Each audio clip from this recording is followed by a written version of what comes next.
Now, live from Whitney Media, 1460 WVOX, The Greenberg Report, with Greenberg Town Supervisor Paul Feiner. You can join in the conversation at 914-636-0110. Now on 1460 WVOX, here's Greenberg Town Supervisor Paul Feiner. Hi, my name's Paul Feiner. I'm the Greenberg Town Supervisor. We have a very interesting program today. Greenberg is blessed. We have fantastic libraries, and we also have a lot of diversity, a lot of different ethnic groups, and one of the major groups is the Indian and Asian community.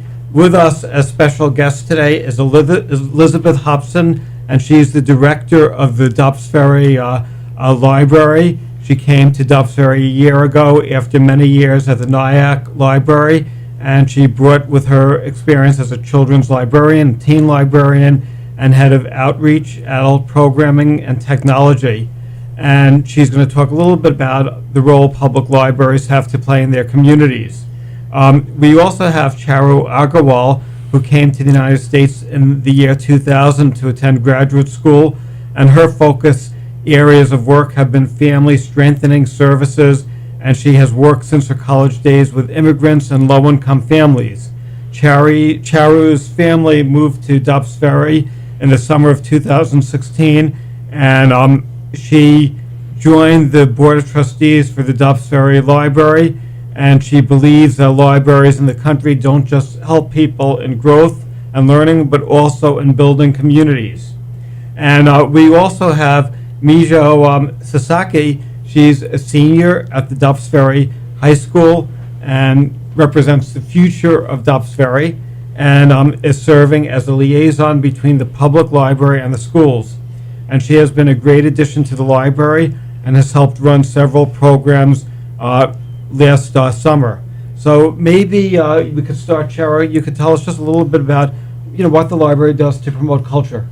When I moved to Dobbs Ferry the Dobbs Ferry Village in 2016, I started using the library a lot to make the human connection. So I think what our village library does for people is not just provide books and materials for their learning and growth, but also provide the human connection.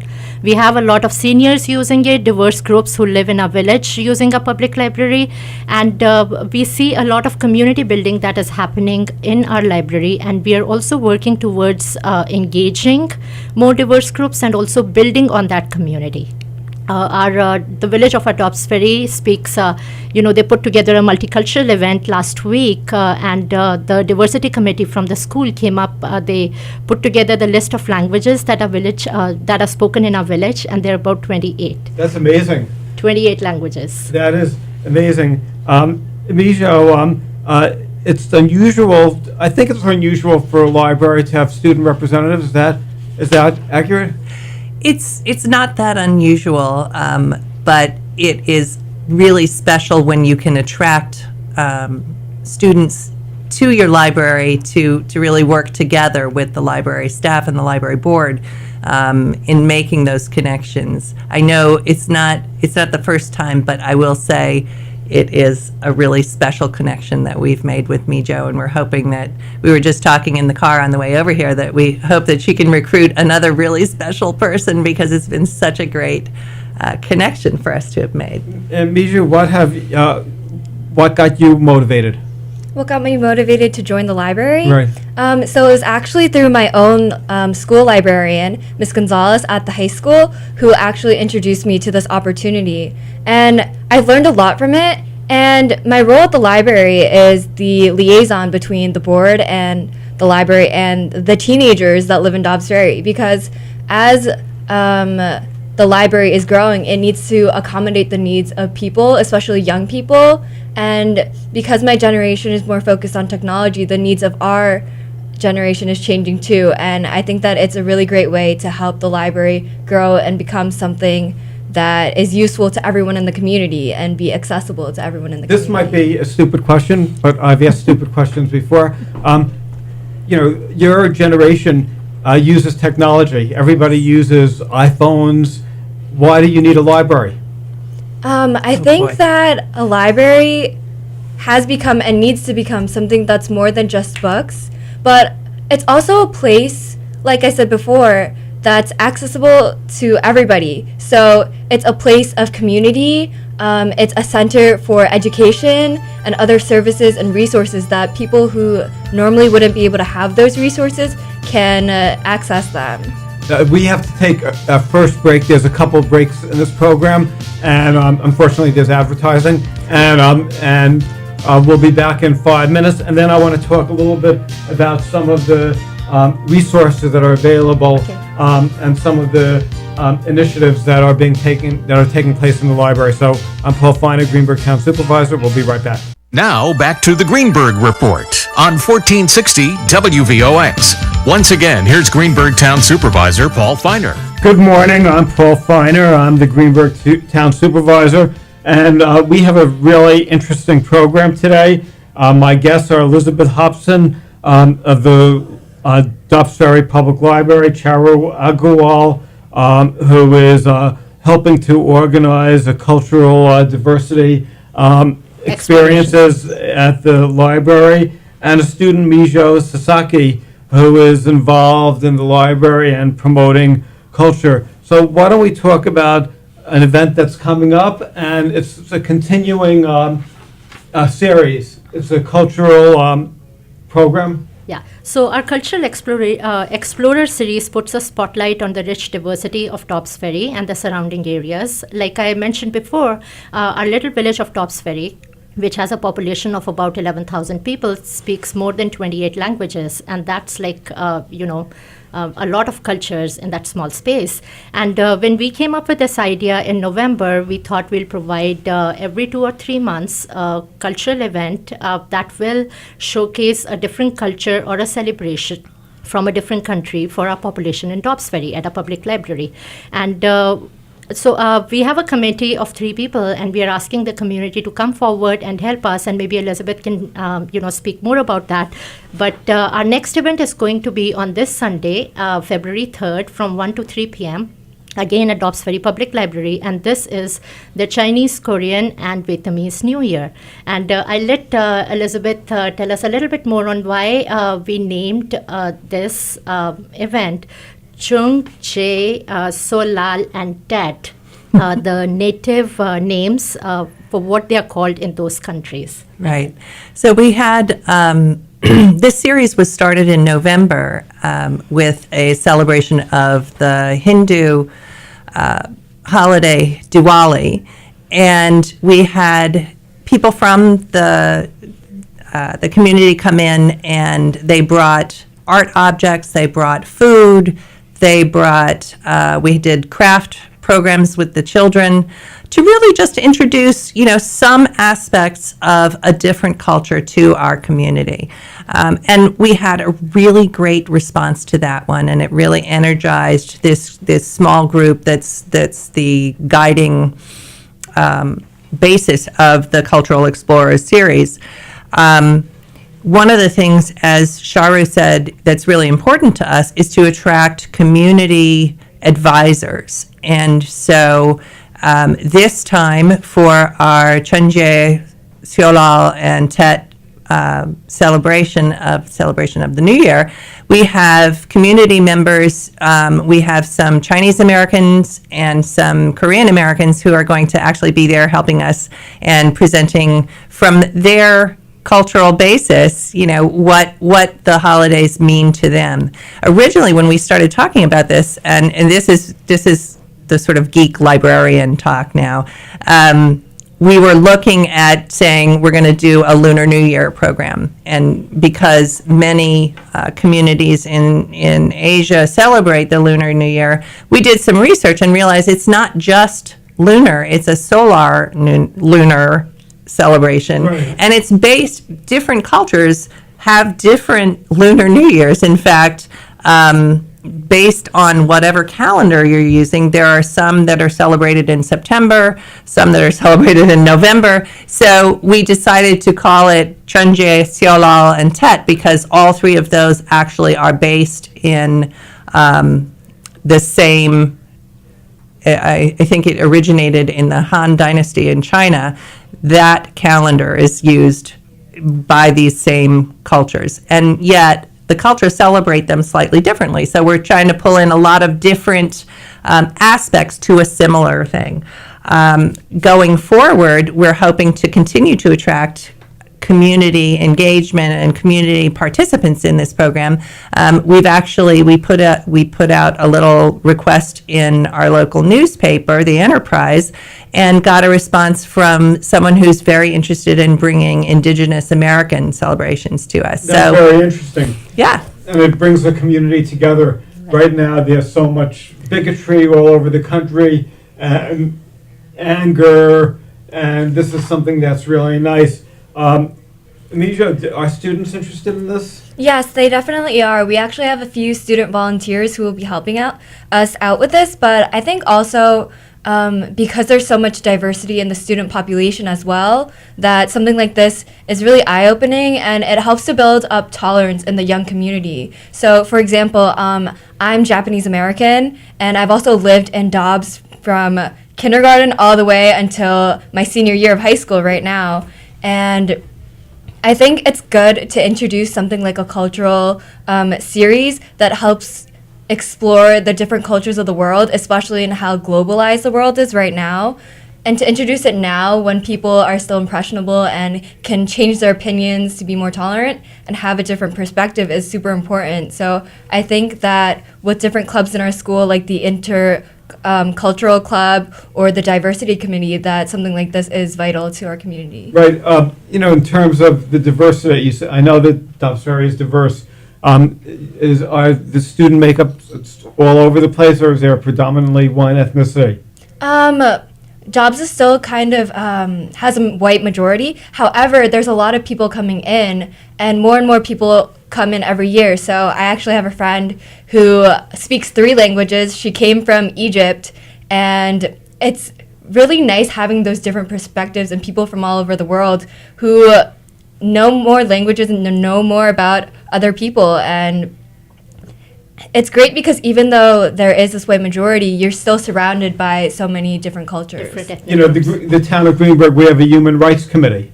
And, I was sort of thinking that you might want to be involved in that committee because we want to really promote diversity. Do you find any bullying among students, who are recent immigrants or based on culture and diversity? I think that Dobbs is actually a very tolerant community. There hasn't really been much bullying or anything, especially now because people are more aware, especially with all that's going on in the world with the current political climate.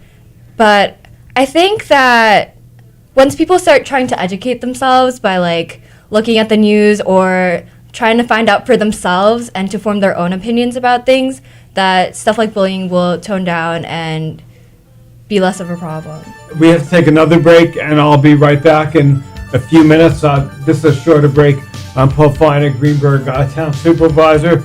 We're talking about cultural diversity, and the Dobbs Ferry Library is promoting some great events, and the next event is this Sunday, right? That's right, this Sunday at 1 o'clock. And that's Sunday, February 3rd.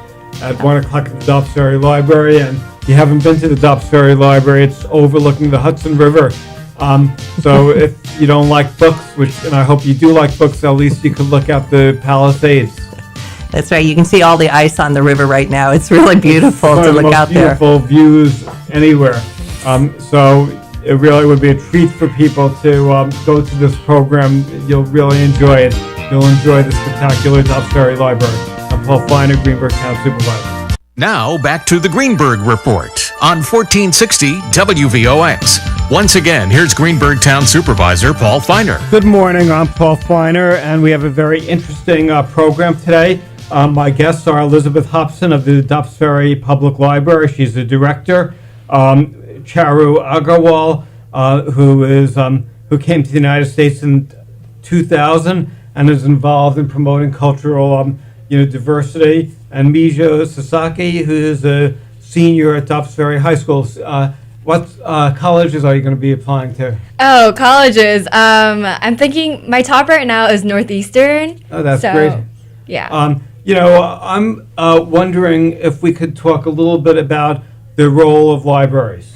So, a few months ago, I was reading this article from the American Library Association, which very eloquently puts it that in order to achieve racial equity in our libraries, we have to provide easy access to the population that we are serving. By easy access, I think they meant the physical access. So, our libraries have to be at places where, people can come back and forth easily. Public transport should be easy for them. And the other thing that they mentioned was that our library should provide materials and books on diverse experiences in our library. So when we started this cultural exploration series in November, I think we are taking it a step forward and saying that we want to provide a diverse programming in our library. So this engages not just a population of Dobbs Ferry, but also the surrounding river towns. Say a child who comes into a cultural exploration series, what does he get from this program? Now, I want to say that we are trying to change the trajectory of this child's thinking by saying through our program, by engaging this young children of Dobbs Ferry and surrounding towns and telling them that every community and every culture matters. Now, this child or children are going to grow up equipped with understanding and ready to work with people from different backgrounds and respect differences, but also seek connections. So our cultural exploration series in our library really wants to, shine the light on all the cultures that our beautiful village of Dobbs Ferry has, but at the same point, we do want to, change the thinking of our children today. We want to have them grow up respecting all the cultures. So it's really trying to highlight that they're living among neighbors, they have to get along, and they have to understand the different cultures. And by using the library as a forum, you're encouraging better understanding. Absolutely. The Library Board of Trustees at Dobbs Ferry is actually a really great representation of the community. It's a very diverse board. It's a young board, and a lot of the people on the board have children ranging from 1 year to 18 years old. And so they're very, very connected to this idea of the library being a center for the community, a real cultural heart of the community. We've recently been working on our strategic plan and updating our mission and vision statements as part of that.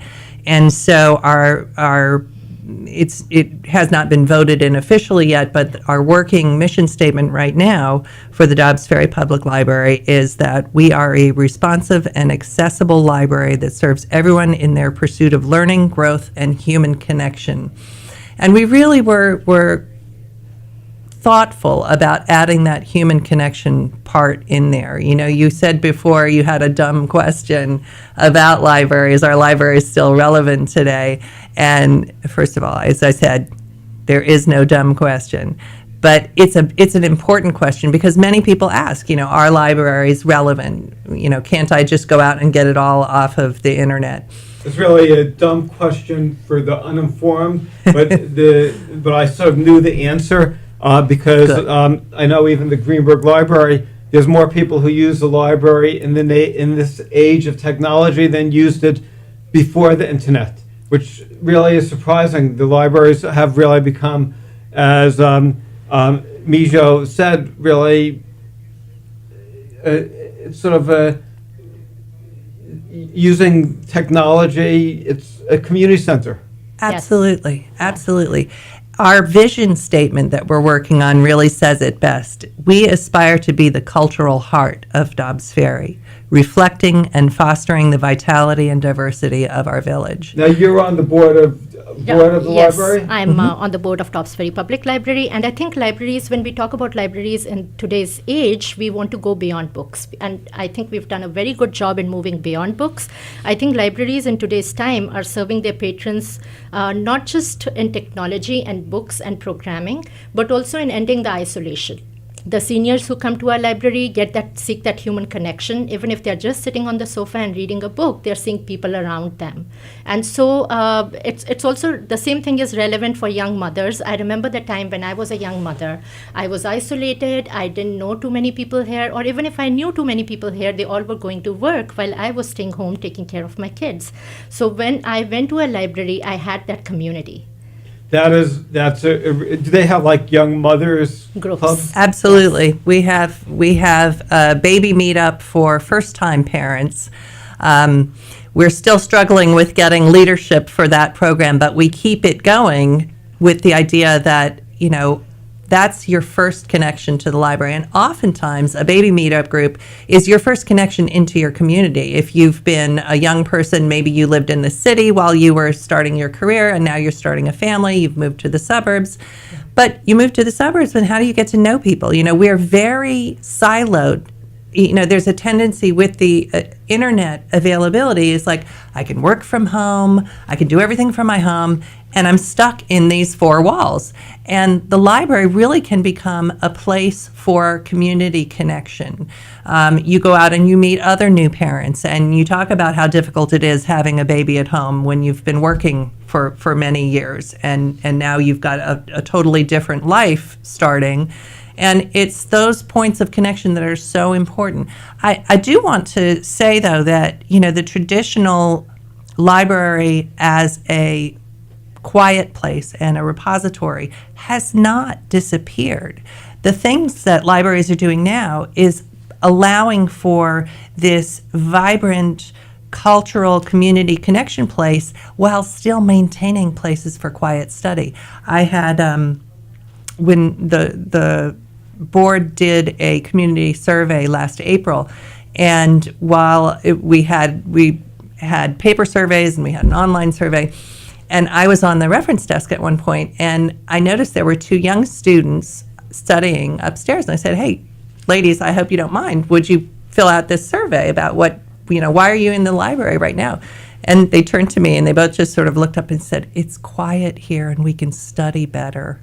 And they were high school students from Dobbs Ferry High School, just happening, they were using our space to study. We have one end of the adult reference that is, we actually have signs. Please, if you're doing tutoring or you're studying in groups, use the other end of the library because this is for quiet work. Right. I was going to ask Mijo, do people use the library like off campus? Like I know some libraries have tutorial programs, and some libraries even give free museum passes. Okay. I think that our library especially has a lot of things to offer. So our library does also have museum passes, but they also have their own programs where you don't have to leave Dobbs Ferry to experience something that you might not have been able to experience previously, such as the opportunity to go to the 3D workshop and be able to 3D print something, which is cutting edge technology. And like Elizabeth was saying before, a library is still a place to study. It has the atmosphere surrounding you to make you productive. And I think that that's an important part of it because a lot of people go to the library for those purposes, for research purposes, for just a quiet place to get things done. What about tutoring? Actually, that's a really good point, Paul, because the Westchester Library System just recently began a new program, offering a new program that's called Tutor.com.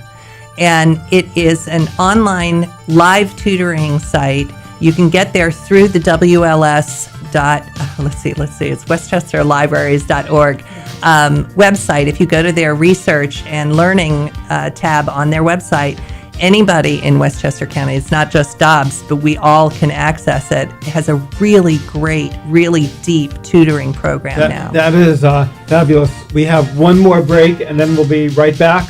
And I'm Paul Feiner, the Greenberg Town Supervisor.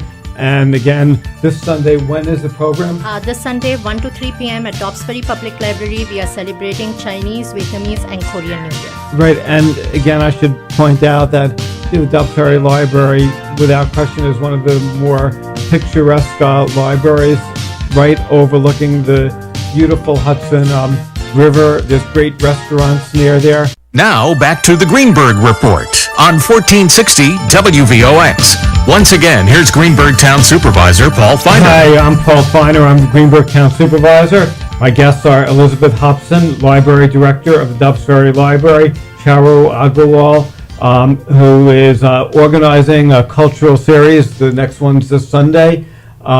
From what time again? From 1 to 3 p.m. at Dobbs Ferry Public Library, and it's the Chinese, Korean, and Vietnamese New Year celebration. And Miju Sasaki, a senior at Dobbs Ferry High School. Yeah, I was thinking, Miju, it's unusual to have a student who's actually a lawmaker. You're now on the board of the library, which is like the Congress for the library. So you're a decision maker. Has your opinion of the library changed now that you're on the inside? It definitely has. I think it was like a month or 2 months ago, I attended my first library board meeting. So at that board meeting, I was actually able to see all the different committees of the library come together. And it really taught me about how an organization works. So everyone was bouncing off their ideas, getting input from other people. And it taught me that a library is more than just a place. It's a community in itself, and I was able to see that directly by being a part of the board. So Do you feel that they treat you as a student or as an equal? I think they treat me as both because they need my perspective as a student, but they treat me as an equal as well because they value my input just as much as everyone else. And would you recommend that other libraries in the county have student representatives? I agreed 100% because you never really know what a library needs until you reach out to the people themselves. So I think that having a voice from a student is very important. And the last question I have is, do you want to run for office at any time in the future? You make a very good impression. if you would run against me, forget that. Then you make a bad impression. I think anything is possible in the future. What's your goal? My goal, I don't really know yet, but maybe I'll do something like that. Oh, so you may be a future congresswoman, which is actually a nice approach. One of the nice things about getting young people involved on Yes. boards at an early age is you could start from Dobbs Ferry Library and go to governor, with a couple little in-between jobs like congressperson, who knows. But I wanted to ask, And actually, Paul, if I can just share one thought, and that was one reason why we have Miju on our board now, because we really want to change how our young people are thinking. We know they are the future. They will be voting on our library funding and also making policies when they grow up. So it's better to get them young than rather start, providing them with cultural exploration series when they are in their 40s or 50s. You know what? I think I want to invite you to the Greenberg Town Board meeting, and maybe you could discuss your experiences. We have a student representative to the Parks Board and the Police Board. I'm not sure. I don't think we have a student representative to the Greenberg Library Board. But I think that it really is something that every library should do. So this We is highly recommend Yes. it. It's really, Excellent I'm so excited that you joined us on this program. I wanted to ask you, Cheryl, you came to the United States from India, right? Yes, I did. And you've been here For 18 years now. for just 18 years. And when were you appointed to the library? I moved to Dobbs Ferry in summer of 2016, and I was appointed as a trustee starting 1st January 2018.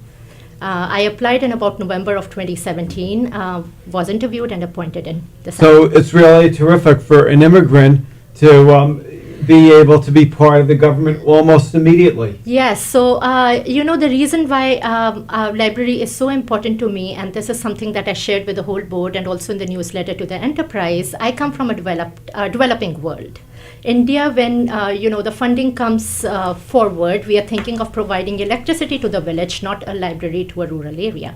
I grew up in a small town in India. Our library was outdated.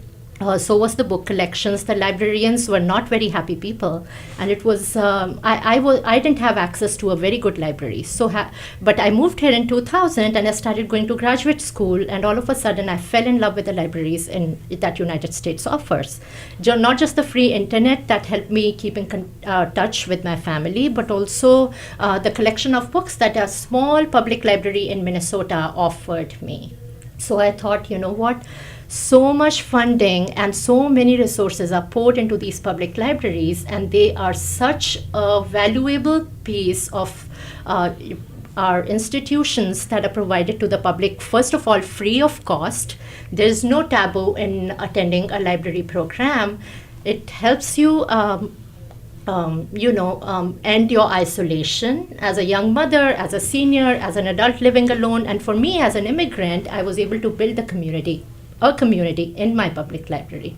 So I'm really fortunate that I was appointed on the board, because I bring a very different perspective to the library coming from the developing world. That The is, developed world. that is great. There's the library promote like local authors that from different backgrounds. Absolutely, absolutely. We had a local author doing she writes mysteries. Coming up, not this Sunday, but the next Sunday on February 10th, River Arts is using our space to do an author conversation with 3 authors, I think all 3 of whom are South from Asian India. origin. Yeah. What? South Asian origin. Yes. And so that's going to be a really great program. That's at 2:00 on Sunday, February 10th. So we really are about reflecting our community and making sure that everyone does feel connected to this long-standing, I will say, American institution of public libraries. I'd like to kind of use this moment to promote another program that we're bringing in, which is called American Creed. And in March 24th, I believe, is the first program. It was a grant that was available through the American Library Association and Public Broadcasting System. And we're going to screen a PBS documentary called American Creed. And it has to do with what is our American Creed and who gets to have an American Creed, and start a community conversation about what makes us all Americans. That's and great. I loved the idea.